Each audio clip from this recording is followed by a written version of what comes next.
Hello દોસ્તો, Mahesh computer technology YouTube ચેનલમાં આપનું સ્વાગત છે। આજે આપણે વાત કરીશું જ્ઞાન સહાયકનું જે મેરિટ લિસ્ટ આવી ગયું છે એના પછી ઘણા ઉમેદવારોમાં ઘણા પ્રકારના સવાલો ઊભા થઈ ગયા છે। એના સવાલોનું સોલ્યુશન લઈને આ વિડીયોની અંદર હું આવ્યો છું, બરાબર। એટલે ઘણા બધા સવાલોને આપણા જવાબ અહીંયા કવર કરી લેવાના છે। પહેલો તો સવાલ એ છે કે ઉમેદવારો એમ કહે છે કે સર મેરિટ લિસ્ટ આવ્યું પણ અમારો કોલ લેટર નથી નીકળ્યો, આવી વાત કરે છે, બરાબર। તો પહેલો સવાલ આ છે ને એનો જવાબ એ જ છે કે ભાઈ આમાં છે ને કોલ લેટર નહીં નીકળે, તમારું મેરિટ લિસ્ટ છે એ જ ફાઇનલ છે એવું માનીને ચાલવાનું રહેશે। હવે તમે એમ થશે કે સર કોલ લેટર નથી તો અમારે કયા જગ્યાએ જવું, અમને તો કંઈ ખબર બી નથી, અને ડોક્યુમેન્ટ વેરિફિકેશન કરવા ક્યાં જવું કે ક્યાં હાજર થવું કે શું કરવું આ આઈડિયા નથી। અંદર ઘણા ઉમેદવારો આવું પૂછે છે, તો હવે એનો જવાબ આપણી પાસે હમણાં મળી જવાનો છે, બરાબર। તો આપણે તમારે ક્યાં પહોંચી જવાનું છે, આપણું જે ઓફિશિયલ પોર્ટલ છે, બરાબર, જ્ઞાન સહાયકનું, ત્યાં પહોંચી જવાનું છે। અહીં આપણે જ્ઞાન સહાયકના ઓફિશિયલ પોર્ટલ પર આવી ચૂક્યા છીએ, બરાબર। અહીંયા તમે જોઈ શકો છો કે અહીંયા જિલ્લા ડોક્યુમેન્ટ વેરિફિકેશન કેન્દ્રની યાદી, એટલે કે તમે જે જિલ્લામાં ભર્યું છે, દાખલા તરીકે તમે રહો છો મહીસાગરમાં, પંચમહાલમાં ભર્યું છે તો તમારે મહીસાગર અહીંયાથી ભલે નજીક પડતું પણ જવું પડશે ક્યાં, પંચમહાલમાં। પંચમહાલમાં જવું પડશે તો પછી પંચમહાલનું એડ્રેસ ક્યાં છે એ ખોલવું છે, તો પછી એ આને તમારે ક્લિક કરીને આની અંદર ઉતરવું પડશે, એટલે કે એની અંદર આ છે એમાં પંચમહાલ જિલ્લો ક્યાં પડેલો છે તે ખોલવો પડશે, બરાબર। તો માન લો કે સપોઝ આ પંચમહાલ મળી પણ ગયો, બરાબર, અને પછી એનું એડ્રેસ છે તો મારે આ એડ્રેસ પર પહોંચવું પડશે, બરાબર। હવે ત્યાં પહોંચવાનું છે પણ કયા દિવસે પહોંચવાનું એ ખબર નથી। ઘણા ઉમેદવારો કહે છે કે કયા દિવસે વેરિફિકેશન છે, બરાબર, તો આપણે એની પણ વાત કરીશું, બરાબર।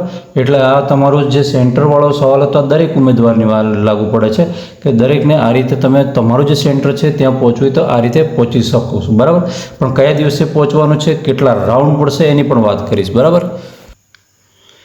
તો આપણે પહોંચી જવાનું છે, અહીંયા તમને કહી દઉં છું, આ મેરિટ લિસ્ટ જાહેર થવાની તારીખ આપણી 3/8/26 હતી ને બપોરે 14 કલાકેથી ફિક્સ 2:15 વાગે મેરિટ જાહેર થઈ ગયું હતું, બરાબર। 2:15 વાગે મેરિટ જાહેર થઈ ગયું હતું, પછી પાછું પોર્ટલ લોડિંગ થઈ ગયું, બરાબર, બિઝી થઈ ગયું, પછી પાછું થોડીક વાર પાછું ફ્રી થઈ ગયું હતું।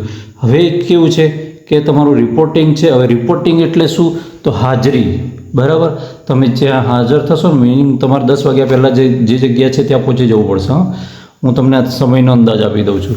અને ડોક્યુમેન્ટ ચકાસણીની કામગીરી છે એ 11 વાગ્યાની આસપાસ ચાલુ થશે, એ ત્યાં સુધી 1 કલાક વેઇટિંગ શાનો ચાલશે, કોઈ લેટ પડે છે ગમે તે કંઈ કારણસર એની હાજરી માટે કોઈ કંઈક રૂમમાં ચોક્કસ જગ્યાએ બેસાડવામાં આવશે તમને, બરાબર। માન લો લેંગ્વેજવાળા જુદા છે તો એસએસવાળા જુદા છે, ગણિત વિજ્ઞાનવાળા જુદા છે, એમને બેસાડવામાં આવશે અને એમને અલગ રાખવામાં આવશે અને એમની હાજરી લેવામાં આવશે, બરાબર। હાજરી કઈ રીતે લેવામાં આવશે તો જે મેરિટ યાદી છે ને બસ એ મેરિટ યાદી લઈને જ બેસવાના છે, અને એમાં પછી ટીક માર્ક કરી દેશે, બરાબર। અને એમાં પ્રથમ ત્યાં ડોક્યુમેન્ટ ચકાસણી થશે અને એમાં શાળા પસંદગી કરવામાં આવશે, એટલે કે તમારા મેરિટના અનુસંધાનમાં તમને જે શાળા મળવાની છે કે મળી શકે એવી છે એ તમને બતાવવામાં આવશે ને એમાંથી તમે તમારા મનગમતી શાળાને તમે પસંદ કરવાના છો, બરાબર।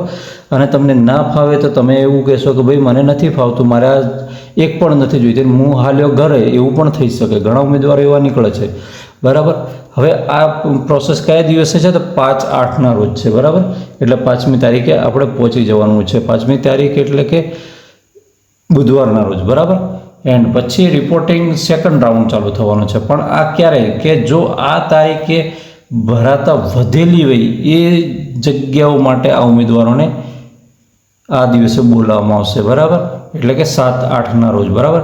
અને છતાંય ફરી પાછી વધેલી હશે તો ફરી પાછી આ તારીખે બોલાવવામાં આવશે, અને એ તારીખે એટલે કે 10/8ના રોજ, અને ફરી પાછી જો ઘટ પડશે કોઈ પણ સબ્જેક્ટમાં તો ફરી પાછી નોન ટાટવાળા લેવામાં આવશે કે જેમણે ટાટ પણ પાસ નથી કરી તેવા ઉમેદવારો, બરાબર। હવે આપણે થોડા આગળ વધી જઈએ કે મેન પ્રશ્ન શું છે કે એટલે તમને મગજમાં પ્રશ્ન સોલ્વ થઈ ગયો હશે, આનો સ્ક્રીનશોટ પાડીને સાચવી લેજો મિત્રો। મેં ભૂતકાળમાં આના વિશે વાત કરી દીધેલી છે થોડીક, એટલે તમે એને એ વિડીયો કદાચ ના જોયો એટલે ભૂલ્યા હશો, પણ આપણે અહીંયા પાક્કું થઈ ગયું છે, કન્ફર્મ થઈ ગયું છે। હવે આપણે આગળ બીજી વાત કરીશું।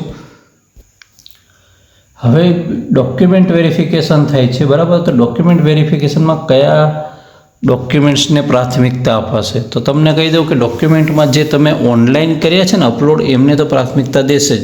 એ સિવાયની બીજી બાકીની વસ્તુઓને સાઈડ પર હટાવી દેશે. મીન્સ કે તમે ગ્રેજ્યુએશન કર્યું છે તો પહેલું બીજું વર્ષ છે એને સાઈડ પર લઈ લેશે.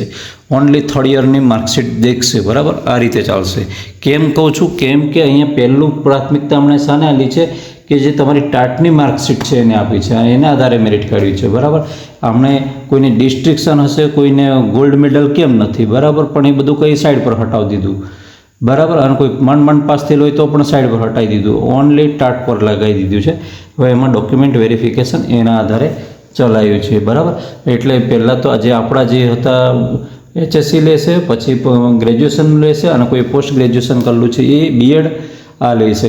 હવે કયા ડોક્યુમેન્ટ્સ, ઘણા એવું કહે છે કે સર અમારી પાસે ડિગ્રી સર્ટી નથી.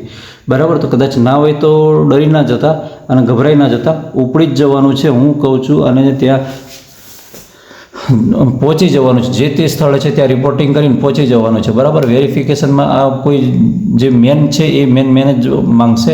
પહેલાં છે એ લગભગ છોડી દેશે, કેમ કે NCT માન્યવાળું છે એ કદાચ ના હોય તો, કેમ કે જે અપલોડ કરવાનું છે એને અપલોડ કરેલા છે એટલા જ. NCT વાળું કોઈ અપલોડ કર્યું હશે ને કોઈએ કદાચ ના પણ કર્યું.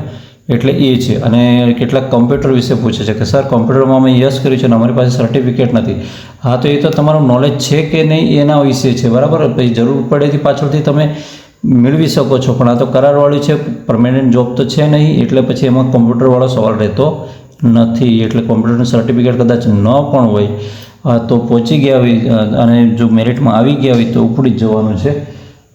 ઓકે મિત્રો, એટલે આ છે. એટલે આ બે ચારેક એવા ડોક્યુમેન્ટ છે. ડિગ્રી સર્ટી છે, પછી આ NCT વાળું છે, અને આ થોડા છે એ તમારે કદાચ કોમ્પ્યુટરવાળું છે. મોસ્ટ તો ડિગ્રી સર્ટી ને કોમ્પ્યુટર આ છે એ એટલા કદાચ ન હોય તો ઘણા ગભરાઈ જવાનું નહીં. NCT લગભગ હોય જ છે બધા પાસે, રેર કેસમાં કોઈકની પાસે નથી હોતું.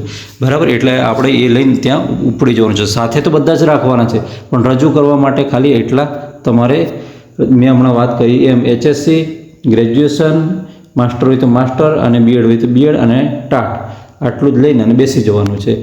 ઓકે મિત્રો, વિડીયો ગમે તો વિડીયોને લાઇક કરજો. ચેનલ પર ન હોય તો ચેનલને સબસ્ક્રાઈબ કરવાનું બિલકુલ નહીં ભૂલતા. અને હા, તમને કોઈ પણ ગૂંચવણ થતી હોય તો હજુ કોમેન્ટ કરજો, કેમ કે પછી 5મી તારીખ લાગી જશો એટલે તમે પણ સવારમાં દોડતા થઈ જશો જવા માટે. ઘણા સવાલો હેરાન કરશે, એટલે કાલે વિચારીને જેટલા બી સવાલ પૂછવા એ આ વિડીયોની કોમેન્ટમાં મને પૂછી શકો છો. એનો જવાબ આપવાનો પ્રયત્ન મને યોગ્ય લાગે એ પ્રમાણેનો 100% કરીશ. જય હિન્દ.